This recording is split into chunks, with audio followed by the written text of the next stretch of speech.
Hello everyone. सो ये है episode 4 of my challenge glow भी एंड ग्रोथ भी। तो फर्स्ट तो मॉर्निंग में ये मुझे आ जाता है चार्ली मेरा डॉगू उठाने के लिए। सी ये देखो स्लो मोशन में इसकी पूंछ हिल रही थी क्योंकि लिए इसको खाना दिख गया। एंड देन फिर मैंने अपना जो फेस है वो रोज़ वाटर से क्लीन किया। फिर उसके बाद फ्रेश होने के बाद मैंने अपना वेट चेक किया।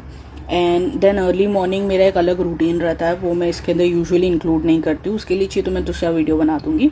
आई हैड माई टी एंड मेरी मॉम चार्ली को कल लेके गई, तो देखो कितना एक्साइटेड है, बार बार मेरे पास आ रहा था, उसको लग रहा था मैं लेके जाने वाली हूँ।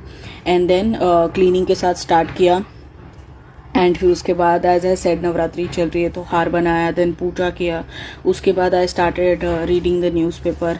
As I said I am preparing for the competitive exam, so for the GK purpose. And I had my breakfast. उसके बाद थोड़ा सा स्टडीज़ किया and that's it. Thank you.